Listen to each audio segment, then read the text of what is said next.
In this video, we're going to talk about pot odds. So what are pot odds? Well, pot odds are the odds that the pot is offering you, specifically the amount of money already in the pot compared to the bet size amount that you must call to continue in the hand. So for example, if villain bets a certain amount, they're offering us a certain pot odds to continue in the hand if we call. And then vice versa, if we bet a certain amount, we're offering our opponent certain pot odds in the hand as well. Now, in terms of pot odds, they are the immediate odds that we're being offered when we are looking to call a bet in poker. And the important aspect of this definition is the term immediate, because it's based upon the immediate odds that we're being offered to immediately win the money that's in the pot. Now we can contrast this to something called implied odds, and that's where it's not immediate odds, but potentially winning the money on a later street, and we'll talk about that in the next lecture. Now remember, when we talked about odds and ratios, when we talk about pot odds, it's a reward to risk ratio where we are risking a certain amount to win a certain amount. So for example, let me get my little pen tool out. So if we have 2 to 1, remember that we are risking 1 to win 2. So very simple. It's the same thing when we look at the money in the pot. Let's say that there's $100 in the pot. Villain bets $100. Now there's $200 in the pot, and we have to call 100. So the odds there would be 200 to 100, where we have to risk 100 to win 200. Now, in terms of calculating pot odds, if you remember in a previous lecture, I showed you how to take a ratio and convert it to a percentage. Well, now I want to show you a very easy way. Remember, we can do pot odds as a ratio, and if we want to convert it, we can do that conversion, but we really don't have to do that. We can do a very simple method of just calculating the percentage directly. And so that would be pot odds percentage equals call size divided by the pot size before the call plus the call size. And this is a method that we're going to use in the course. I'm going to focus on this method. I may include the other method, but it's just a lot easier to do this route than to take something, put it into a ratio, and then take that ratio and convert it to a percentage. If we can take the information in the hand and just simply put it into a percentage, it's going to be a lot easier, because when we look at the rule of 2 and 4 and equity, and we combine that with implied odds and this later in the course, we're going to do some comparison in percentages to see if we can call or bet or not based upon our pot odds and implied odds. So I'm going to stick with this method for the most part, and for me, it's just more intuitive to look at an odds as a percentage than it is as a ratio. So for me, this is preferable, but if you like doing the other method, then definitely, stick with the other method. But understand, when you use rule 2 and 4, as we're going to cover it later in the course, understand that you're going to see that in a percentage rather than a ratio. So anyways, let's do a couple of simple practice questions, and then we'll do one that's a little more complex to help you understand how to calculate pot odds as a percentage. So very simple. The pot is $200 and there is a $100 bet in front of us. So how do we convert this into a pot odds percentage? Well, remember, it's a very simple calculation. So it's the call size divided by the pot size before the call plus the call size. So the pot size before the call is going to be the $200 initial pot plus the $100 bet. So that's going to be $300. That's how much is in the pot. And then our call size amount is $100. So we plug all the numbers into here.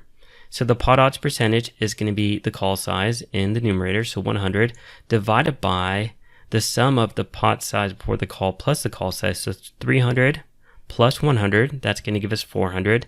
So it's 100 divided by 400, which reduces into 1/4, and that tells us that we're getting 25% pot odds. So if we look at this from a ratio percentage, then I could actually determine this as well. But again, it's just many more steps. It's much easier just to plug the numbers in this way and go directly into 25% pot odds. So we're being offered 25% pot odds here. Now, the next example, a little more complex, but not very complex. So we're going to the river in hand. There's 50 big blinds in the pot, and there are 3 people remaining in the hand. Under the gun bets 25 big blinds, middle position calls, and the action's on us on the button. So what are the pot odds that we're being offered if we want to make the call here? So again, the same simple calculation of call size divided by the pot size before the call plus the call size, and then we determine the pot size before the call. So initially there's 50 big blinds in the pot. Under the gun bets 25 big blinds, middle position calls. So the pot size before the call equates to 100 big blinds. And then the call size for us to come along if we want to continue is 25 big blinds.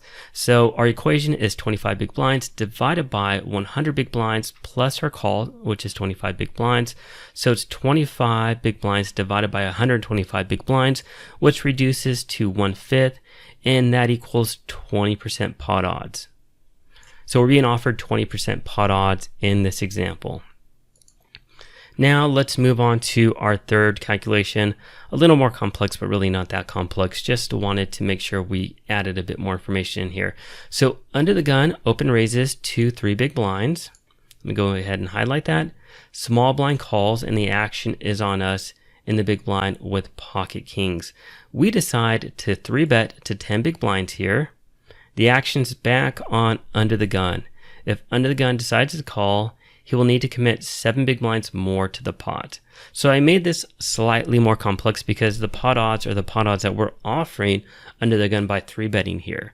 So we need to take into calculation the pot size before under the gun calls here if they do decide to make this call.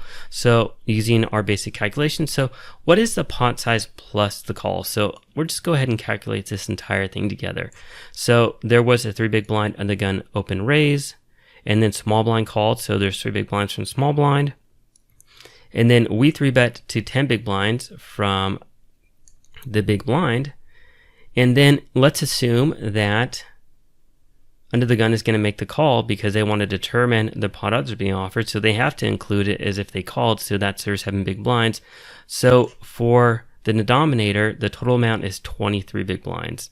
And so we simply put the call size divided by 23 big blinds, so 7 big blinds divided by 23 big blinds is telling us that under the gun is being offered 30.4% pot odds here. So that's how you calculate pot odds. I call it calculating pot odds the easy way, directly going to a percentage. Now you may be wondering, well, how do I determine if I can call properly or not with certain pot odds? Well, that's a good question. We're going to cover that later in this section, but we still have to talk about implied odds. You have to learn about the rule of 2 and 4. Then we can compare all that, and our goal is to compare our equity in the hand versus our pot odds plus implied odds to determine if we can make a profitable long-term call or not. So that's going to conclude our introduction to pot odds. If you have any questions about what we covered in this lecture, please let me know. If not, thanks for watching, and I'll see you at the next video. Take care.